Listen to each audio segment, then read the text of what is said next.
Okay, so today we're going to be talking about legal structures for sports clubs and sports organisations, and that sounds quite dry. I appreciate that, but I've tried to make this less academic in nature and more kind of practical and applied to the sports industry, the sports sector in the UK.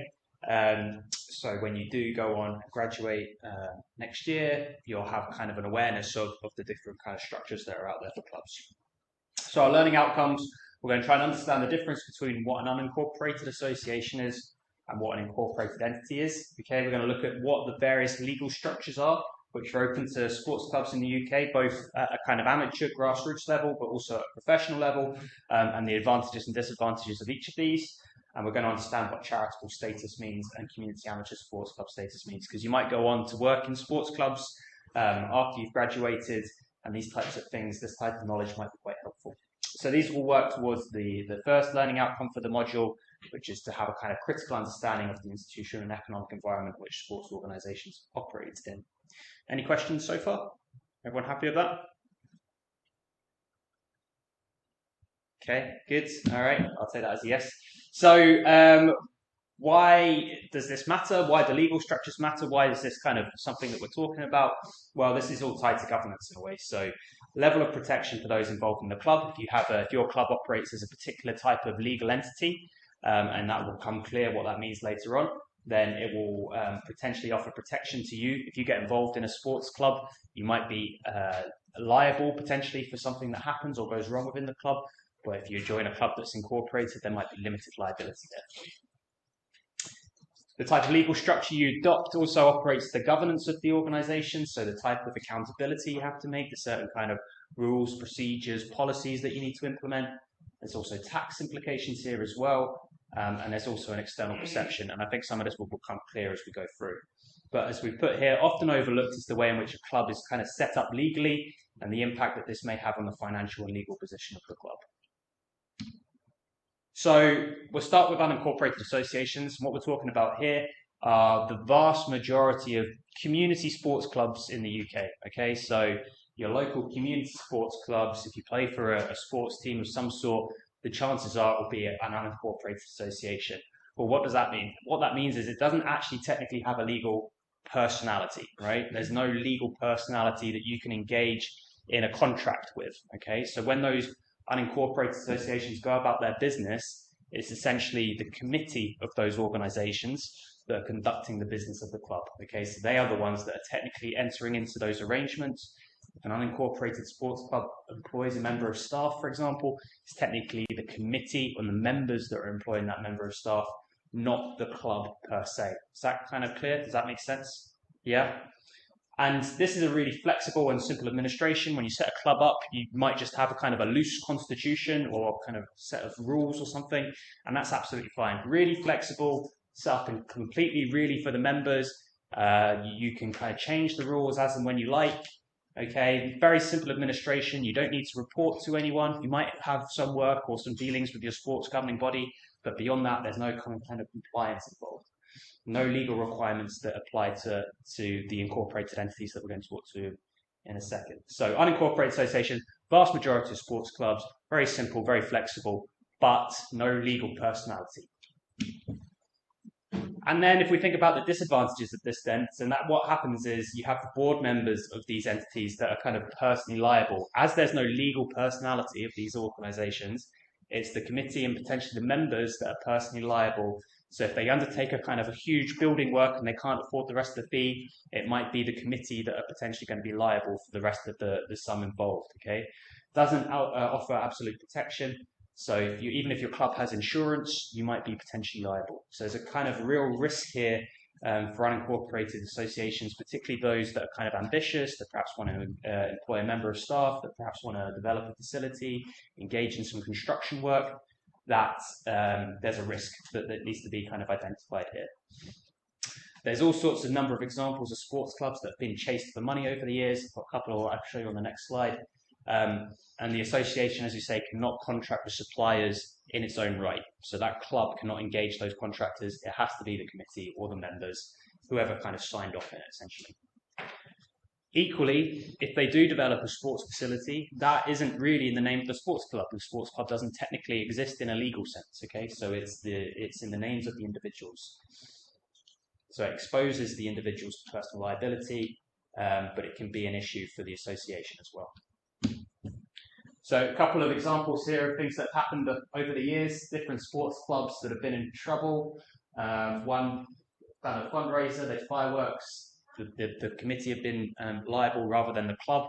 So if that had happened as an incorporated entity, that club might have had to pay out rather than the committee members. Okay, so you're kind of shifting the liability from the individual to the organisation, if that makes sense. So kind of a recap, unincorporated, very simple to set up, being founded by agreement between the members. There's kind of privacy, you don't have to comply, you don't have to share information with company's house or anyone else. Very happy to deal with the officers, there's no compliance costs, okay? But some of the disadvantages of operating as an unincorporated club, no limited liability, okay? So there is in turn, there is a liability there for the committee members. It's not a corporate body or a legal entity, so it doesn't have a separate legal existence from the rest of the members, okay? Can't hold land or investments other than in the name of the officers. And it can't sort of enter and engage in formal contracts. So what we're going to do is look at 3 different case studies. If you can head to, this should work, fingers crossed. I'm sort of new to Mentimeter, so I'm going to try it as well. Hopefully it works. I think I actually need to start on here as well, don't I? So yeah, if you can scan that code quickly, give you a chance to scan it, and then it will say something like, it's not open and I need to open it.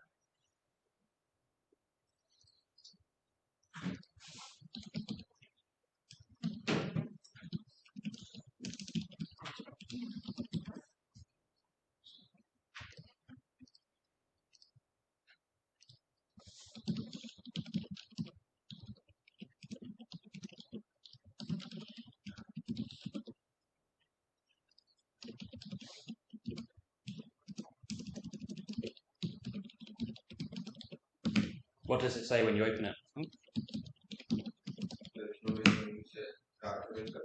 Okay. Let's read that. Password.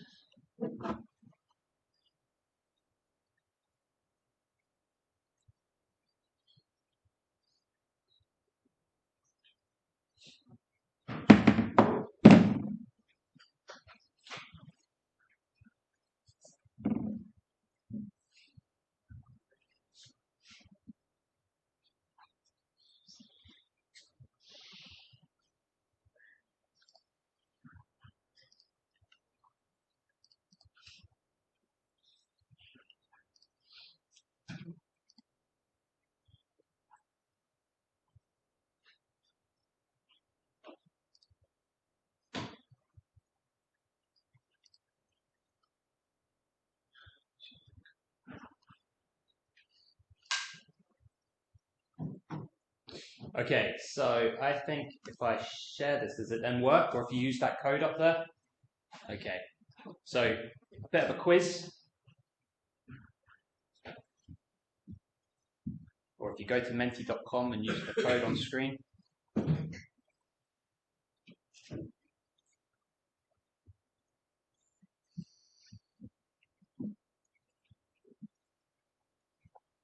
Yeah, everyone ready? No, there's more than 11 of you. Yes. So just go to menti.com and then type in that code at the top there.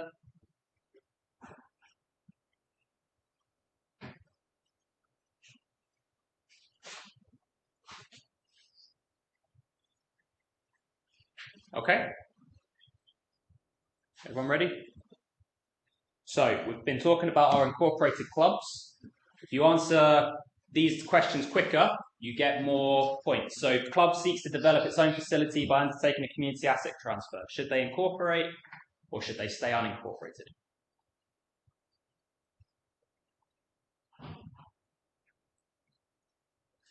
Okay, everyone's voted. Okay, so yes, in that instance, you've got a facility that you're thinking about developing or undertaking. There's a bit of a liability aspect there. huge facility, your committee members might be potentially liable for something as big as that. Okay, so yeah, in that instance, you probably want to incorporate your sports club. So let's see. Well done. Nah, Connor. Okay, good. All right.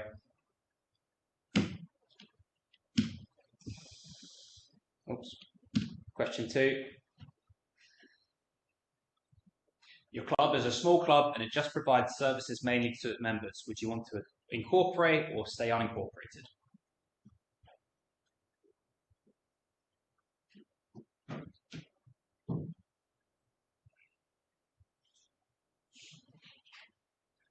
Okay, good. In that instance, probably a small club, just quite happy doing what you're doing. You're a badminton team, you just want to keep playing badminton. You're not going to employ any members of staff anytime soon or undertake any kind of additional risk. Probably just want to stay unincorporated. Okay, good. Let's see how that affects the leaderboard. I will find a prize for the winner at some point. Well done, Connor. Kathy. Okay, now still in the lead. Question 3, last question.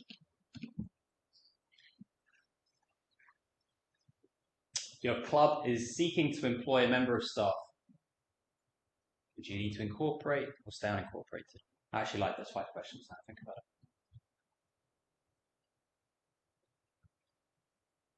Okay.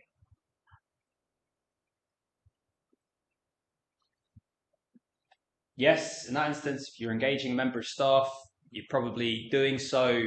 If you don't incorporate, it's probably you as an individual that's employing this person on behalf of the club. So if they decided to sue you for whatever reason, or there's kind of a legal issue, then you'd probably want to protect yourself and incorporate the club. So well done.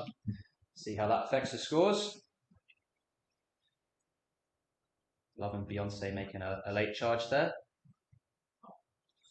Okay, now still at the top. Okay, 2 more questions. I thought there was 3. There's actually 4. Okay.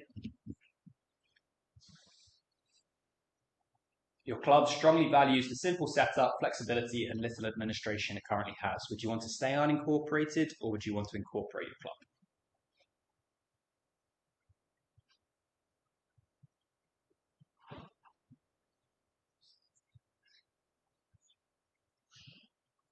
One has voted.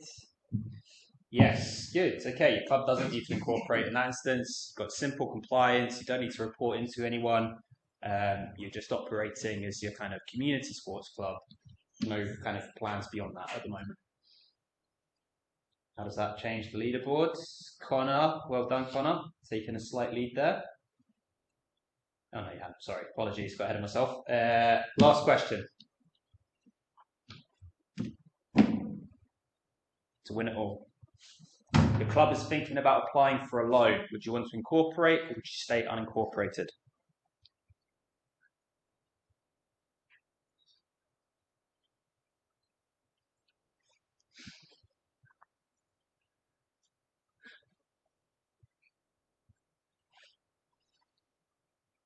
Yes, your club would probably need to incorporate, taking on a financial liability in that sense, okay? So you'd want to protect yourself and the committee, okay? So let's see how the final leaderboard looks.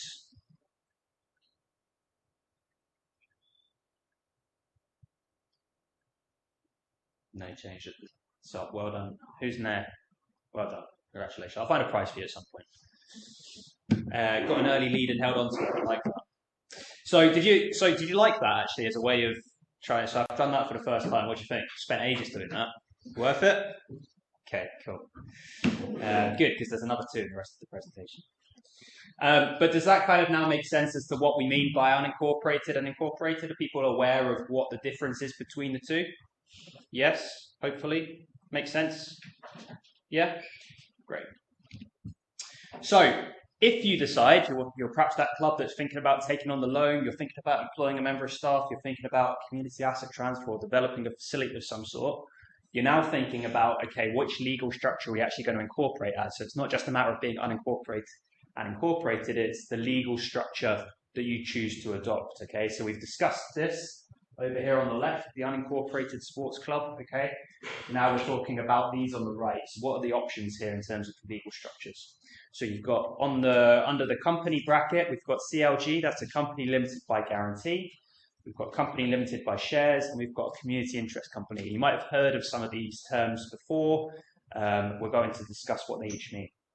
In the middle, we've got an Industrial and Provident Society, which is also known as a Community Benefit Society. And on the right in Scotland, we call it a Scottish Charitable Incorporated Organisation. So this is an organisation that combines both charitable status and a legal personality, so an incorporated personality. So let's start with a company limited by guarantee. This is probably the most popular legal form in the UK. This is probably how most companies outside of sport are set up, and many companies in sport are set up. So a separate legal entity. This allows the club to enter into contracts or hold assets or investments in its own name. Members are protected and only required to pay an agreed sum, which is typically £1, if the club becomes insolvent, so that they have debts that they can't meet. Having limited liability protects the directors and members against any claims that are made against the club, provided the directors have been compliant with company law. There is some administration involved, some compliance involved, so they need to report into Companies House. All companies report into Companies House, and you can actually go onto Companies House and look up pretty much any company you want to, and provided their sort of income is big enough, you can go and find financial information about any of those companies. You can go and look up professional football teams and rugby teams and cricket teams and find out what their accounts say, okay? Because they have to report into Companies House, which is all kind of public. And depending on the articles are written, they might be able to qualify for grant funding as well. But the kind of key thing about a company is it could be either kind of a private or a public in that sense. The next one is a company limited by shares. Now, this is really more for those professional sports clubs. So actually the majority of clubs in Scottish football or in English football, for that matter of fact, will be set up as companies limited by shares, which might mean you might hear of probably the thing at the moment is Manchester United talking about their shareholding and who might buy a certain amount of shares. Okay, that's because the club is set up as a company limited by shares, and people can buy chunks of shares or a majority of the shares and control the interest or the direction of that organisation. Okay, so you have shareholders, typically club members, but they might be outside investors that are looking to buy an entity or take control of an entity.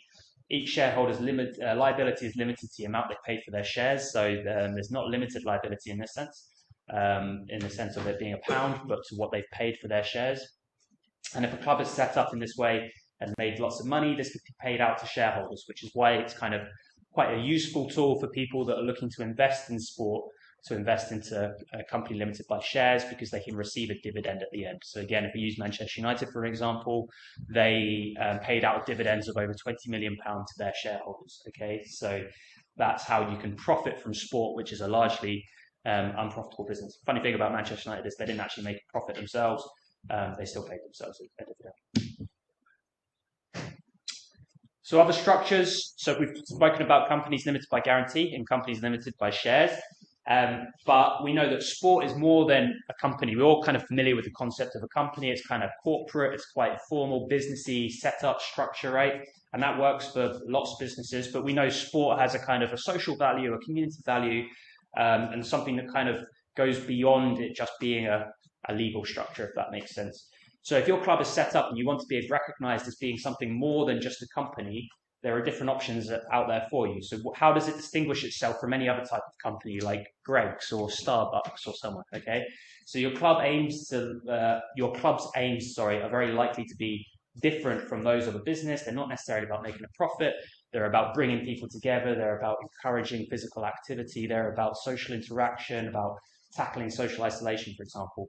But being set up as a limited company wouldn't necessarily say anything about those objectives, right? So we want something to say we're more than a company, and that's where the rest of the legal structures we're going to talk about come in. So we've got Community Benefit Society, a community interest company, and Scottish Charitable Incorporated Organisations. And that's probably the majority of what clubs incorporate as, okay? These kind of more community-focused sports clubs that want to say we're more than a company. Look at the stuff we're doing, and you'll notice that community features in 2 of them and charitable in the other one. So they're kind of looking to do good, to provide value to their local area. However, in order to be recognised as one of these, your club actually has to do some of that stuff, right? So your club has to demonstrate it isn't for making a profit, and rather that you're committed to providing benefits to your members and the community, clearly distinguishing yourself from a business.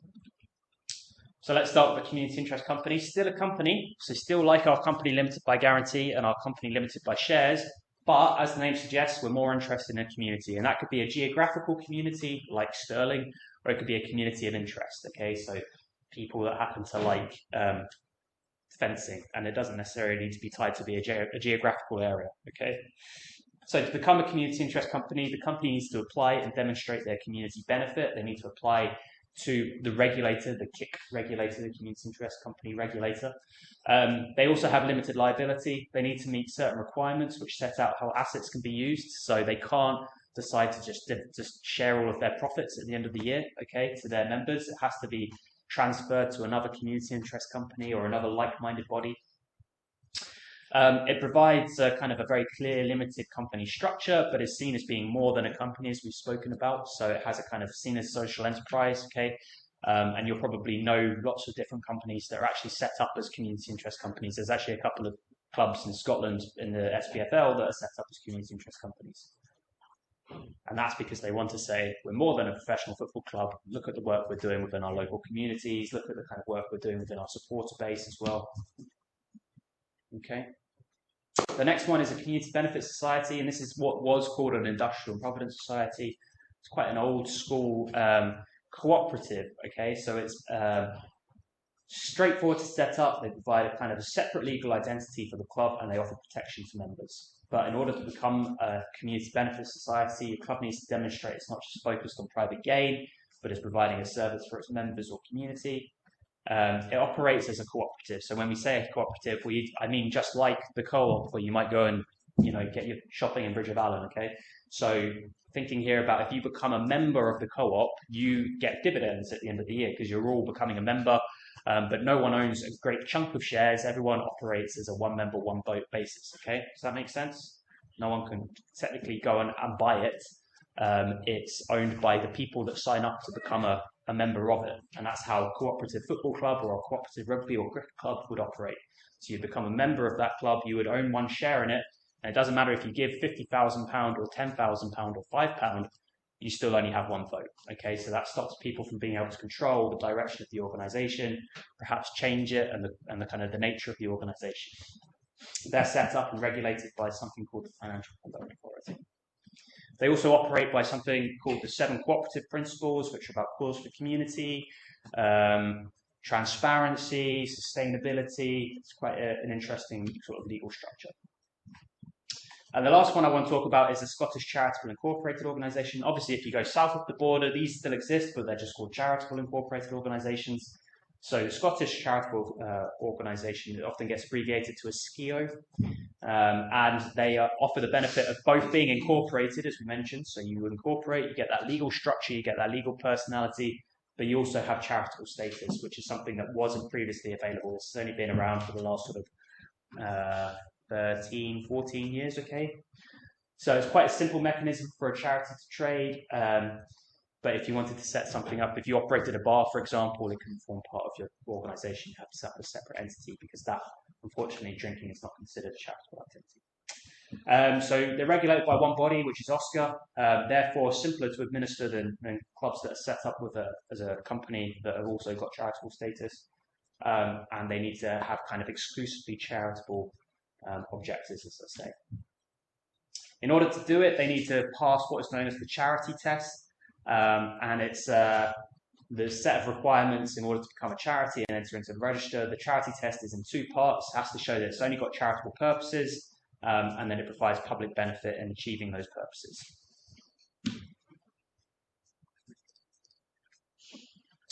So you might not automatically think of a sports club as being a charity. When you think of a charity, you might think of something like Save the Children or Oxfam or Bernardo's, okay?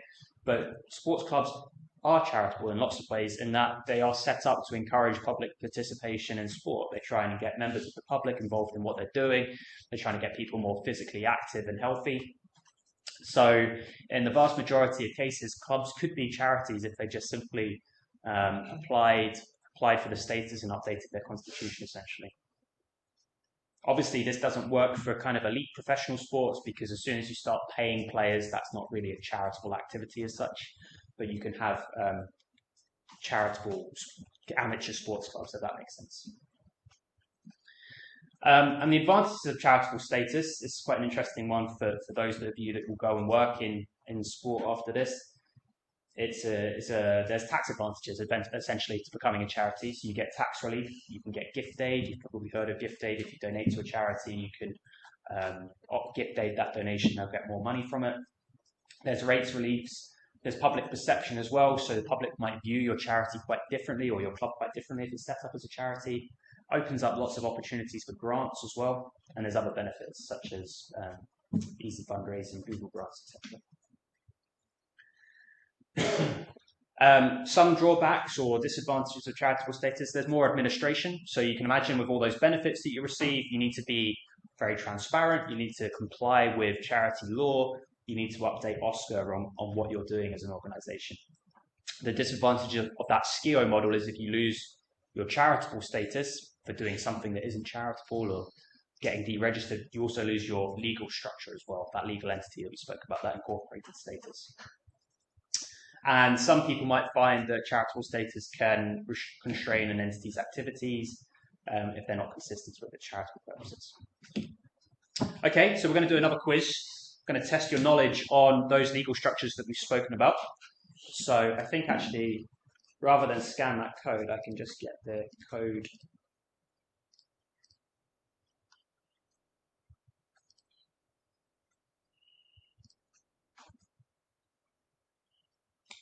Legal structures. This one. Okay. So if you go to menti.com and use that code on screen, some people scanned it, well done.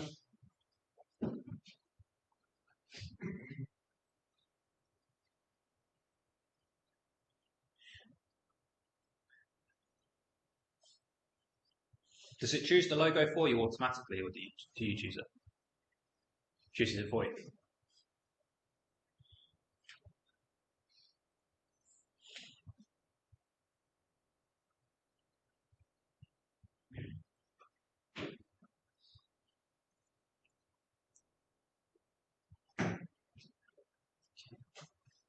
Everyone ready? Yep. Okay, so again, if you answer quicker, you get more points. So which of these following legal structures is owned by its members? And I think there's two options available here.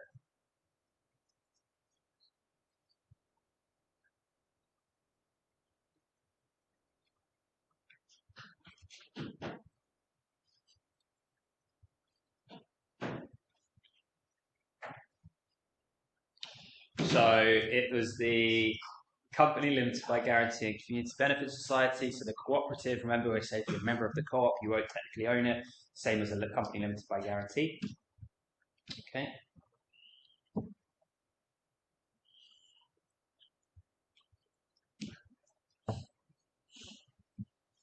Clippy was the fastest. Well done. Okay, question 2. There's 10 questions here, so plenty of time to make it up. Which of the following legal structures must be for the benefit of the community?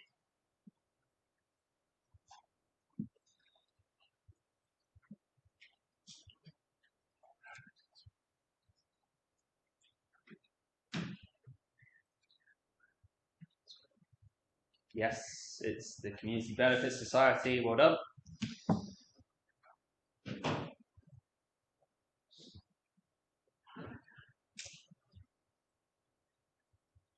Good. Okay, small change there.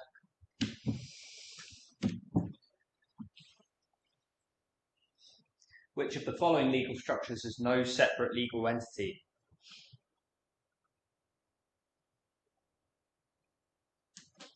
There's no legal personality. It can be, if you're a committee member, you can be sued. Good. Yep, the unincorporated association. So that unincorporation means they don't have that legal personality, that legal entity. Good. See how that affects the scores. This is great fun. I'm really invested in this.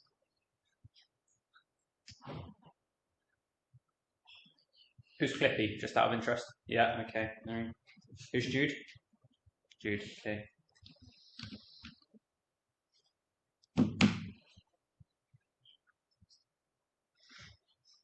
Which of the following legal structures combines charitable status and incorporated entity in one structure?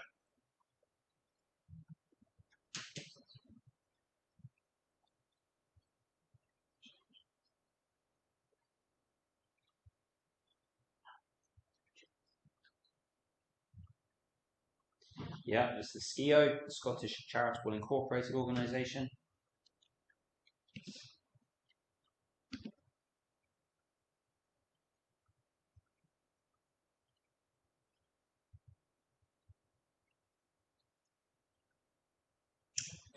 Okay, good.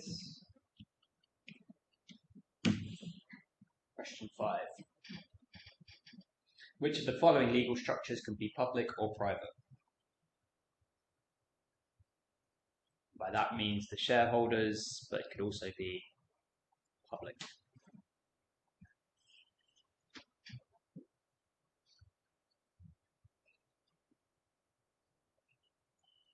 Yes, well done. Okay, good. So company limited by shares.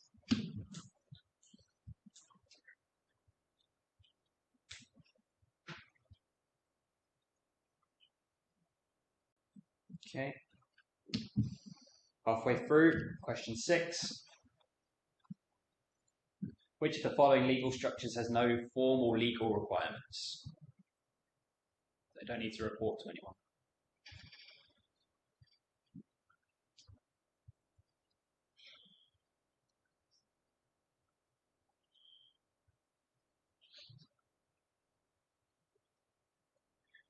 Good. Unincorporated association. Well done.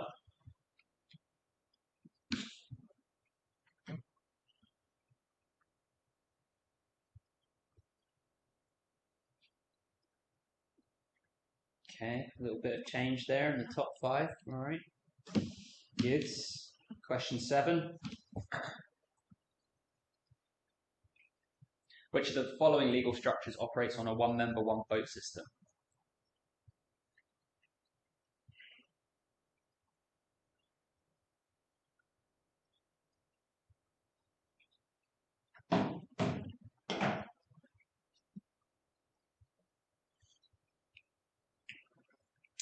It is the Community Benefit Society. It's our cooperative. Yep, good.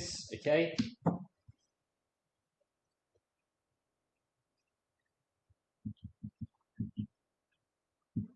Starting to feel the pressure a little bit there, Cliff. Yeah. It's hard when you're in first place, you know, people coming for you. Question 8. Which of the following legal structures is owned by shareholders?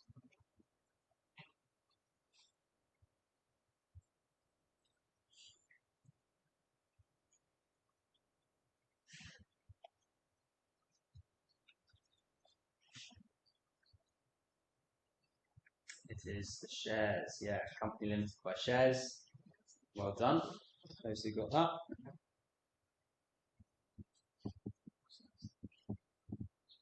Oops, sorry.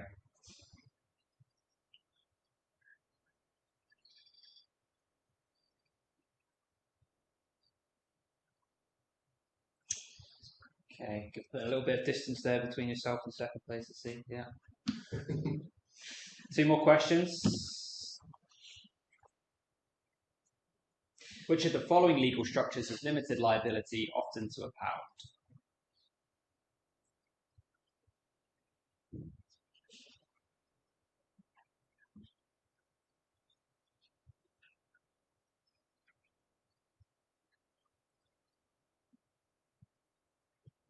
Very good, well done. See, people do listen. It's good, it's reassuring. It's a nice feeling.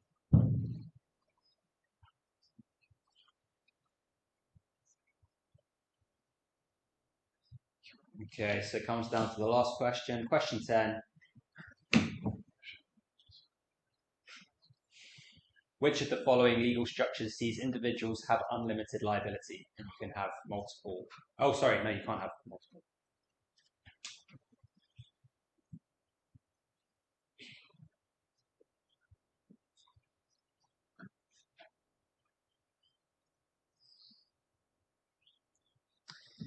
So this is your limited liability coming in when you incorporate. Okay, you get that limited liability aspect. Okay.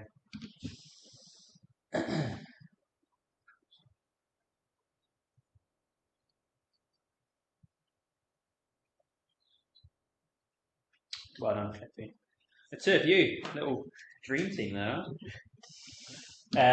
Good. Okay, that's the end of that, right? And then there's one more. I'm going to talk a little bit about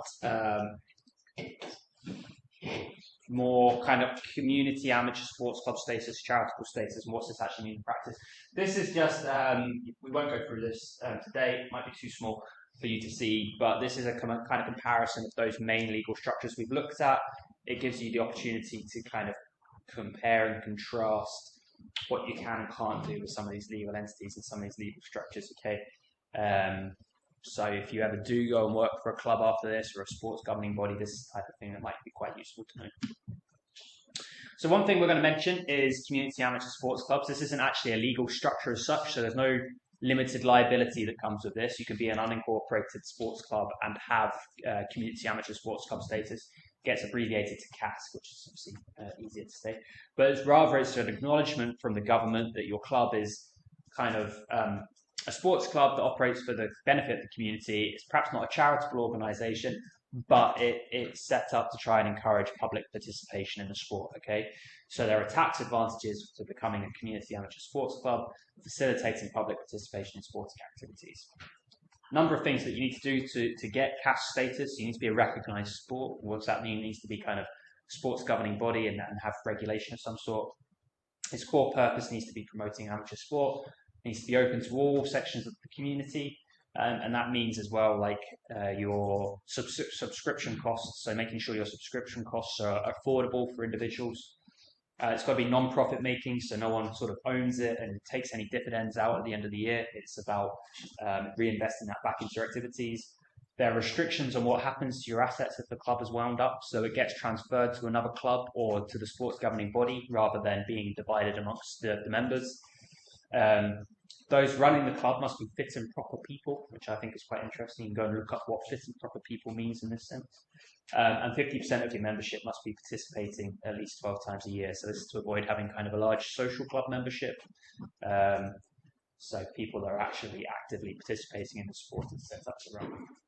And the benefits you get once you've got CAS status: ability to generate tax-free income from non-members up to 100,000. Typically, you get taxed on that. Minimum 80% reduction in business rates as well. So if you own property and you're paying business rates, huge saving there. Ability to make full payment to players. So if you're kind of almost semi-professional, you can pay up to £10,000 per year per club. And perhaps the biggest one is the ability to claim gift aid on donation. So if a club does a lot of fundraising, you can generate gift aid. Speaking of gift aid, both charities and community amateur sports clubs can gain gift aid. You need to get people to sign a declaration form, essentially. This is for people that are paying tax. So for every £1 that you pay into a club, the club can claim an extra 25p back from the government, essentially. So quite a handy source of income for sports clubs. And if we look at a couple of case studies here, so we've got CASC and charitable status. So we've got a bowls club and a sailing club. Okay, on the left we've got a bowls club that before they registered as a community amateur sports club, their facilities included a clubhouse, changing room, bowls green, and car park. Their total annual income was £60,000. They weren't doing any donations. They weren't receiving any donations.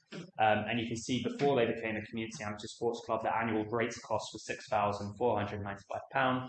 After they've registered and gone through that process, their rates reduction, remember we spoke about an 8% rates reduction, so that huge cost of the fact they own those facilities and they operate those facilities is reduced. Okay, so huge incentive there for that club to become registered and acknowledged as a community amateur sports club. Similarly, our sailing club, they also own facilities. They've got their water lake, clubhouse, boat shed and boat park. They're paying £42,000. Sorry, no, they're receiving £42,000, £3,200 of which is in donations.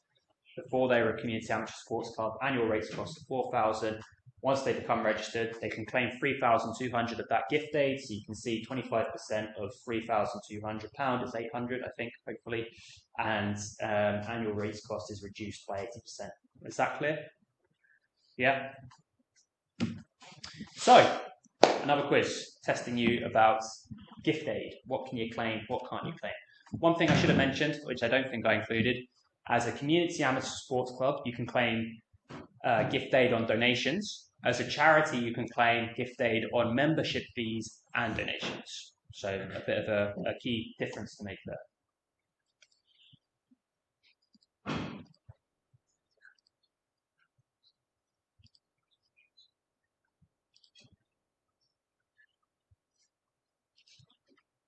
So what can you claim in gift aid? Oh, I've got to add a leaderboard at the end.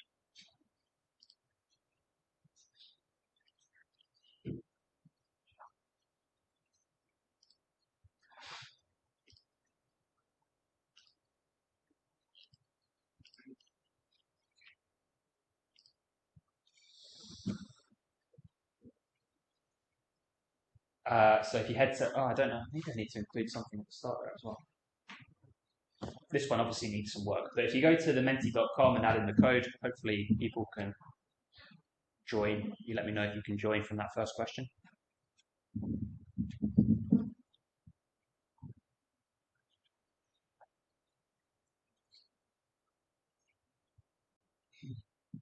Does it work? Yeah? It's only coming up. Okay, so you'll be able to participate when I press next. Yeah, you think?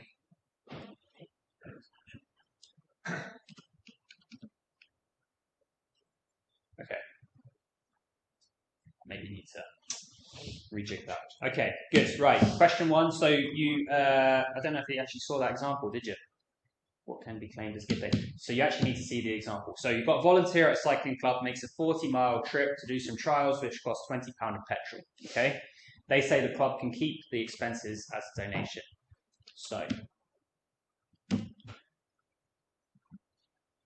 question will be, what can be claimed as gift aid of that fee received, the £20? Can you claim all of it? Can you claim nothing? Or you can claim part of it? What do you think?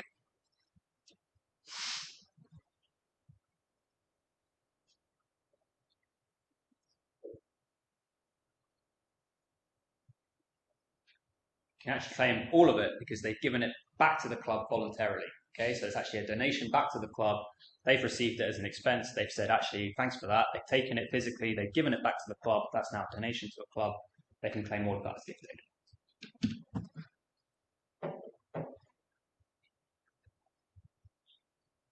Android, very good. Who's Android? No one wants to own up to Android. That's good news. What can be claimed as a gift aid in this scenario? Okay, so cricket, ignore that scenario one bit. I need to work on this one. The other two, good. Okay, right. Cricket club's struggling after a summer of bad weather and finances are looking bad. One of the members offers to give £500 on the condition that they can pay it back at the end of the year. Then they will do so. If they can pay it back, then they will do so. Okay, clear on that scenario? Bad summer for the cricket club. One of the members gives them £500 on the condition you give it back to me once you've done it at the end of the year. So we're asking what can be claimed here in gift aid.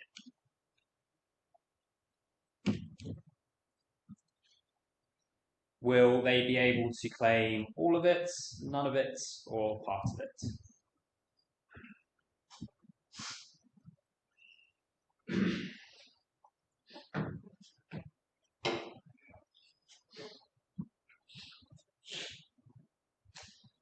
Well done. Yep. So getting it back at the end isn't actually a donation, is it? You're just kind of lending the club money. So not a donation, not donating it to the club, not a gift to the club. So you can't claim it as gift aid. Quoting a quote face. Magical Rhino. I should have got a prize for the best team name as well. So it's good. Okay, last one. What can be claimed as gift aid in this scenario? A football club, they're a community amateur sports club and they charge their members £250 a year in membership subscription. Some members choose to pay an extra £50 as a donation, but this is not expected of them. So, what can they claim in this situation?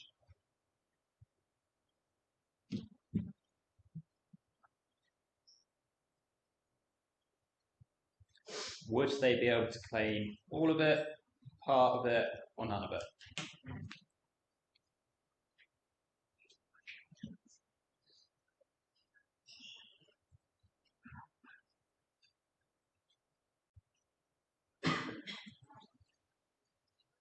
Very good. Yep. So you can claim the donation part because that's an optional, additional thing that they're voluntarily giving to the club. You can't claim the membership because that's required of them. If it'd been a charity, it might have been a different story. Okay, so winner is... Who's G? Well done, G. Find a prize for you next time. Great. Okay, so that's pretty much it. I wanted to just kind of... Do you feel now that you can tell the difference between the benefits of an unincorporated and incorporated sports club? Yeah, you would be able to describe what some of those legal structures are and some of the advantages and disadvantages of them and kind of some of the tax advantages as well. Was that okay in terms of the mentee involvement? The last one needs a bit of work, doesn't it? But other than that, I think that was okay. Good. Right. Well, thanks very much for your participation. I think actually this is my last lecture with you, but I might see some of you next semester at some point. But good luck with your dissertations and everything.